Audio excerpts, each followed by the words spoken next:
So, are you ready for the top five movies of 1981? Yes. Don't sound too excited. So, who wants to go first? You can go first this time. All right. I'm going to throw you a big curveball at number five here. Guys, You probably won't even know what this is. It's The Enchanted Journey.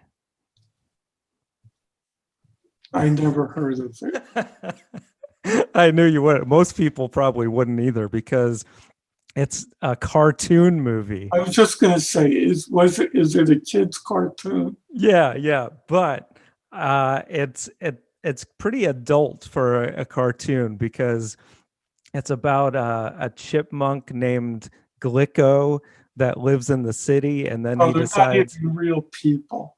That's right.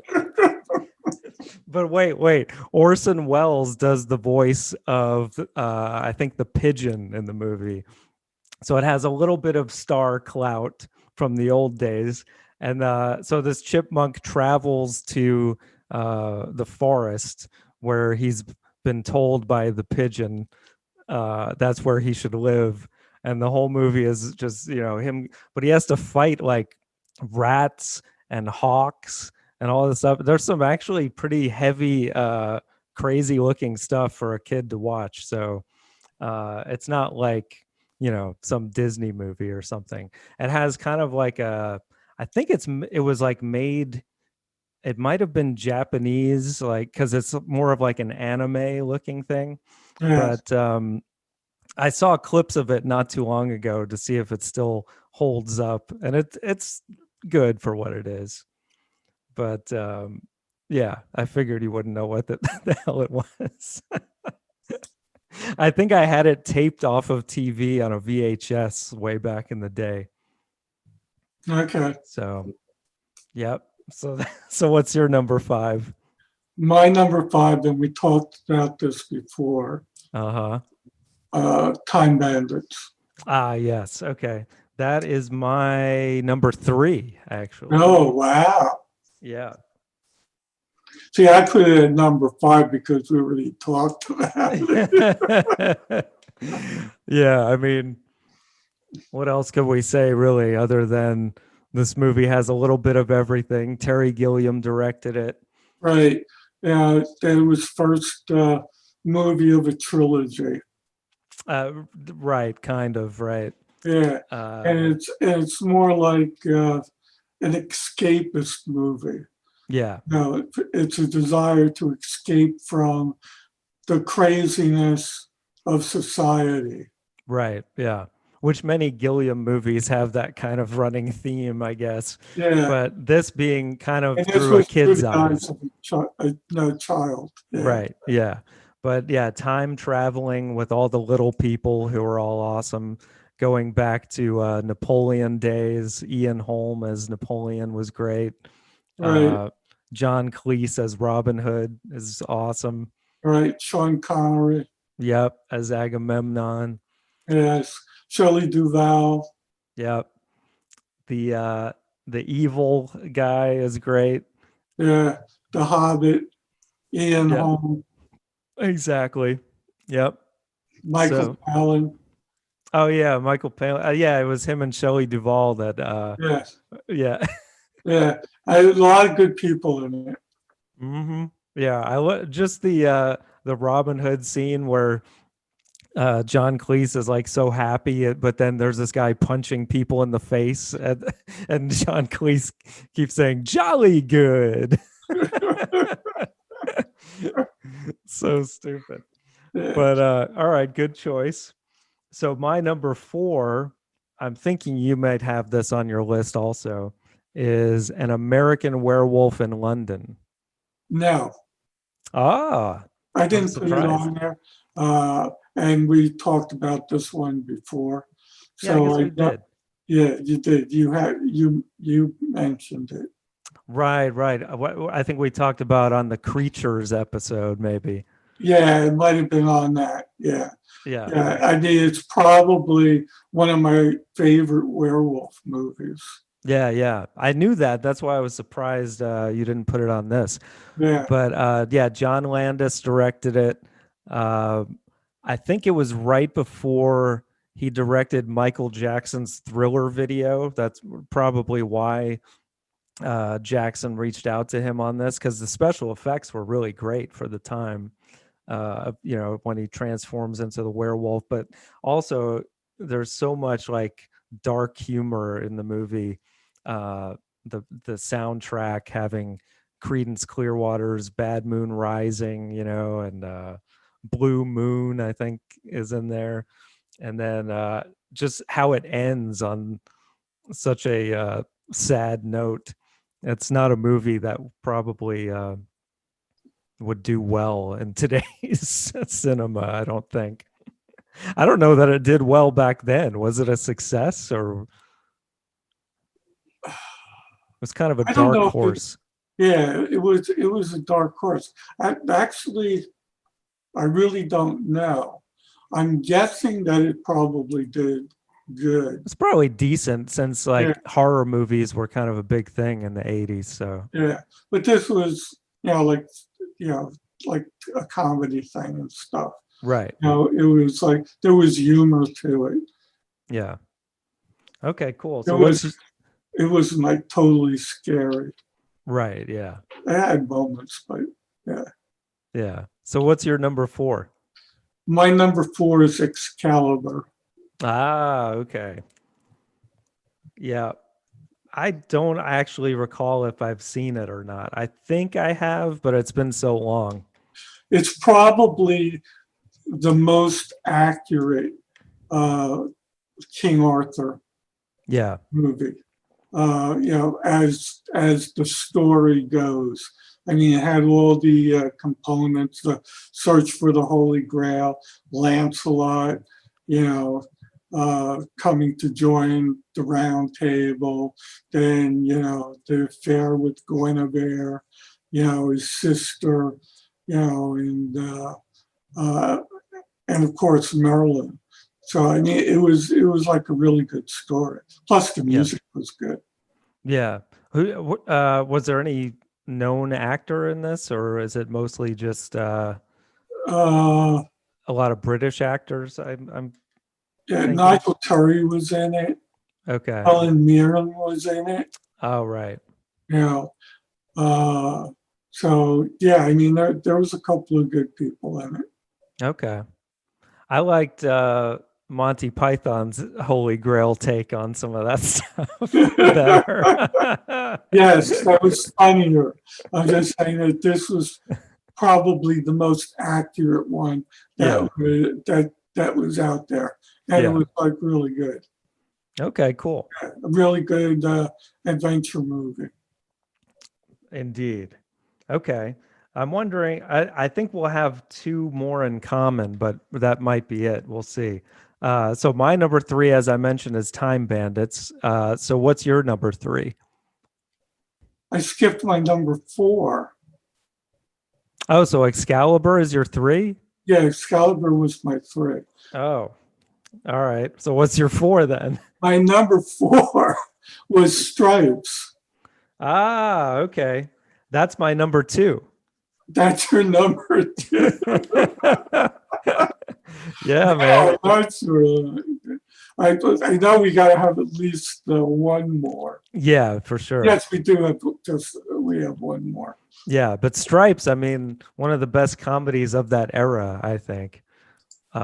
This is really when Bill Murray came on the scene as a leading role. Yeah, I mean, it was kind of zany. The story was like a little, Yeah. but I mean, it was tons of comedy, Oh, and yeah. and so he loses his job, he loses his girlfriend. Yeah. I think he lost something else. Too. Yeah. Yeah, he's a total loser, so he decides he was to join the army. yeah, him and Harold Ramis as buddies. Yeah, right. Yeah. Yeah. So then, and they're like total screw ups. Right. Yeah. And there's Sergeant Hulka. Sergeant Hulka, yeah. Yeah, right. and and Oh, and so John Candy. Oh, there's so many supporting roles. yeah, and some of them like their first big movie, Right. like John Larroquette. Oh yeah, right. Yeah, he Yeah, plays like the lieutenant. Like he's really they're all idiots in the yeah, movie, basically. Judge Reinhold. Yep. That was Yep. one of his first movies. That's true. Uh, Bill Paxton. Was Bill Paxton in it? I don't remember. Yeah, Okay, but what about the guy? I don't know who plays him, but the guy who plays he wants to be called Psycho, and he goes, "Anybody that doesn't call me Psycho, I'll kill you." There's I just don't so many remember great who played lines. Psycho. Uh, You'd have to look that one up. yeah.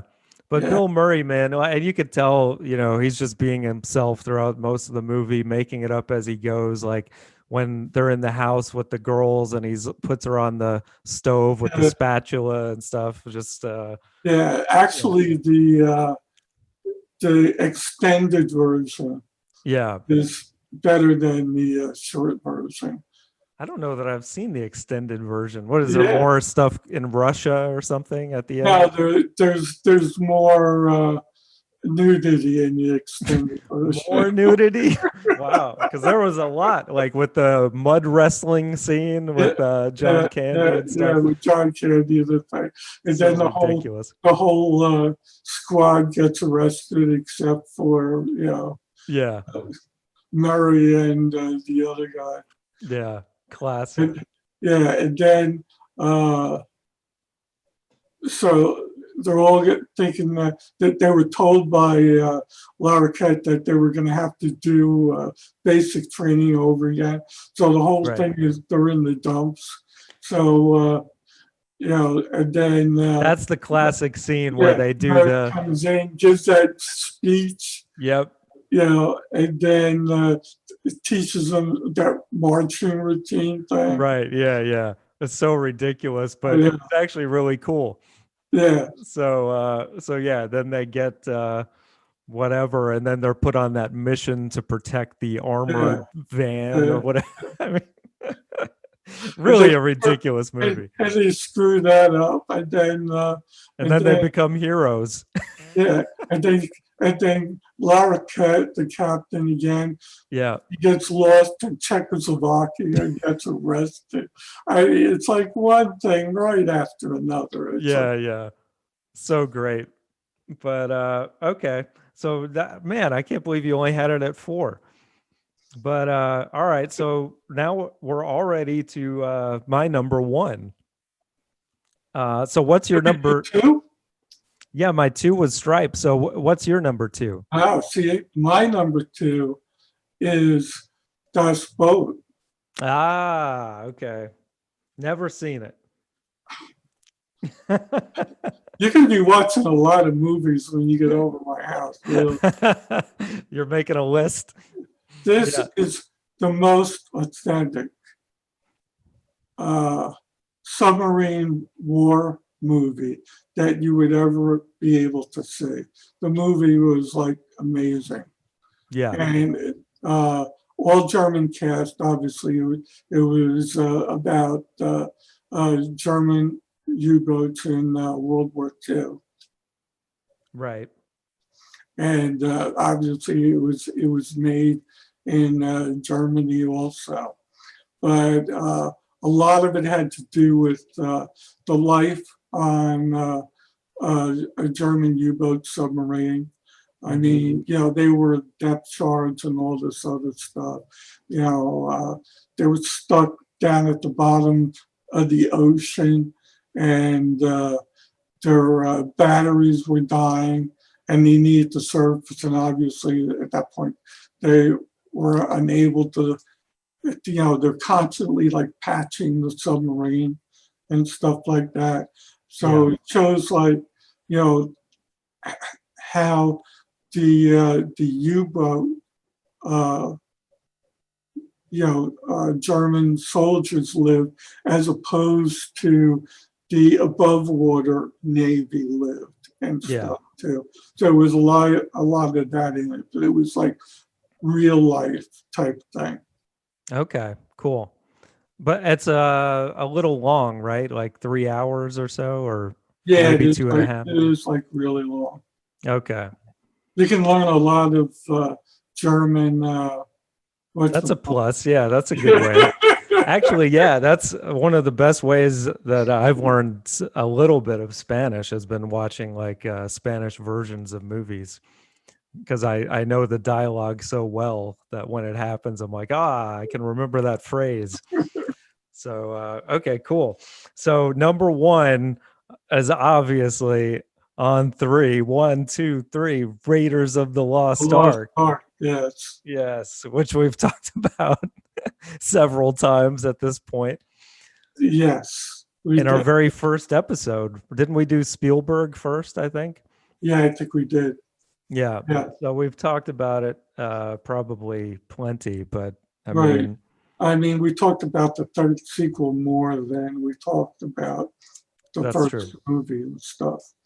But But yeah, like as far as popcorn action movies goes, this is probably the best. I mean, even Spielberg himself said that it's one that he's able to just watch and enjoy without nitpicking his own movie. Because I mean, even if there are maybe some issues with it, it's just so well done. Like the every single scene is action packed. The uh, one where the with the first 15 minutes yeah. alone, Oh yeah.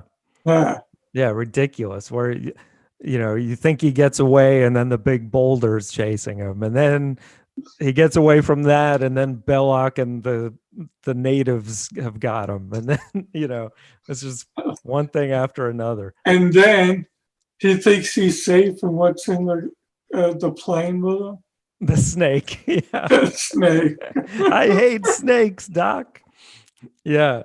And the fact that that's one of the best ways of like showing a phobia somebody has that early in the movie to later on when he gets confronted with thousands of snakes. It's just like such a Yeah. great payoff. And then yeah, all the side characters. Salo was great in that as his sidekick. Marion, of course, the best of the indie girls throughout the franchise. And man, what about the scene where with the And they even brought old Miriam back in number 4. that's true, yeah. And a dude in number 5, too. They really probably shouldn't. And I wasn't kidding when I said old Miriam. Yeah. What about the Jeep scene where he's like hanging by the whip and getting dragged? I He mean, got banged up in that movie yeah, so much. he did a lot of his own stunts, right? Yeah, he did a lot of his own stunts. Crazy, man. Yeah, and then I love like watching the behind the scenes stuff when they said they were filming in I don't know if they were actually in Egypt, but during the Cairo, everybody had stomach bug. So that scene where he shoots the guy that with the sword fighting, that Yeah, was Ford's idea because he didn't feel up to doing a sword fight. But that just was classic. yeah, it was classic. Everybody knows that part. Oh yeah, Everybody knows, the part about weighing you know, the sand with the yeah, idol. Yeah. yeah, Oh yeah, just yeah. everything. And then of course the big ending where God kills the Nazis. I mean, so great. People's faces melting and whatnot. I know when you saw that when you were a kid, that was scary for you. Yeah, I would always run and hide when the Well of the Souls theme would kick in that scene. I'd be like, okay, it's time. I followed Harrison Ford's advice. Don't look, keep your eyes shut. Keep your eyes shut. Oh, yes. Well, that was an easy number one. Yeah, So it was. okay, I think since my 2 was Stripes and you also had it, we'll have to have that at 2. And then Das Boot was your 2, so we can put it at 3. And then my 3 was Time Bandits, which you also had, so I can put that at 4.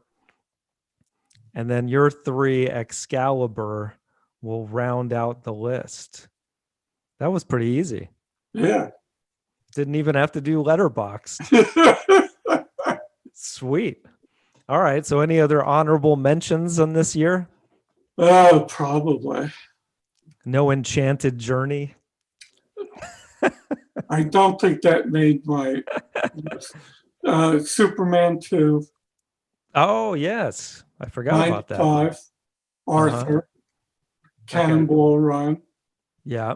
The Four Seasons, Tarzan the Ape Man. This was a decent one, but it didn't really do good at the box office. I had American Werewolf in London on there. History of the World Part 1. The Great Muppet Caper. You didn't put that Muppet one on. Yeah. The Titans. I would have taken that better than the Enchanted Journey. I forgot about Superman 2. I probably would have put that at 5 instead of Enchanted Journey, but it doesn't matter. Fort Apache, The Bronx. Uh-huh. Escape from New York. Body Heat. That was like a real steamy movie. Chariots of Fire, a real dull movie. Right. Reds, another dull movie. Yeah. On Golden Pond, another dull movie. But then we go to Mad Max 2, The Road Warrior. I'm surprised you didn't put that one. Dust Boot was, Yeah. And then Stripes and Yeah. I mean, I could have left the Terry Gilliam thing off, but I couldn't do that either. Right. Quest for Fire. Oh yeah, I remember watching that in school. Did you really? Yeah. What grade? I think it was like 6th grade, maybe. Really? Because they had that sex scene in there. Did they? I don't. Yeah. Maybe it was like the made-for-TV version. They had a couple of. They had 2 sex scenes that I remember. Well, I'm not surprised. New Jersey school system. What we call it? What was it? Chong. Was it Chong or Cheech? I get them mixed up. But his daughter was like played the girl part in that. Oh, okay. I don't remember much about it. I probably fell asleep in class. I don't know. Yeah, she wasn't the Cro-Magnon. She was the Homo sapien. Oh, okay. Yeah. The evil. We're talking about, the other one, The Evil Dead. Yes, that was a good one. Absence of Malice. Mm-hmm. Eye of the Needle. That was a decent spy movie. Calliope. Mm-hmm. That bombed, but it was good. The Postman Always Rings Twice. Mm-hmm. The one with Shining. Nicholson? Yeah. Nicholson. Oh, okay. That had a steamy part, yeah. Nighthawks. Friday the 13th Part 2. The French Lieutenant's Woman. Boring. And Victory. Okay. So yeah, pretty decent year overall. Yeah, it was a pretty decent year. But they're moving on with the special effects. So yeah. It was all started in the late 70s. That's right. All right, so let's read the official best movies of 1981. At number 5, Excalibur. At number 4, Time Bandits. At number 3, Das Boot. At number 2, Stripes. And at number 1, Raiders of the Lost Ark. Yeah. Yeah, you notice that we go for all the comedies and the movies with the special effects. And then like every time I hit one that was artistically valued, I go boring. Yeah, we have a little bit of a pattern going, I guess. But I don't know, as time goes on, I think especially whenever we hit the 90s, there was a lot of I'll have a lot more dramas on my list at that point. Maybe it was just because the 80s was in my childhood, so it was all about comedy and action. Yeah, But 80s did have they really excelled in comedy and action. So right. all right, well, cool. You got to put Dust Boot on your list. We'll All watch right, it when you come down. right. And we were gonna rewatch Time Bandits together Either too. either that, or I'm going to bring my drive with my movies on it, and we'll watch it at your place, whichever comes first. Yeah. We'll drive Katya crazy. Oh, big time. Yeah. She'll go a bunch of sailors with beards that don't speak English. Yeah. That would probably be very close to her one sentence review. Yeah. Classic. All right. Well, cool. Great episode as always. We'll see you on the next one for 1982. And stay tuned. We got a lot more coming. So I'll see you next time. Love you. Love you too. All right. Bye. Bye.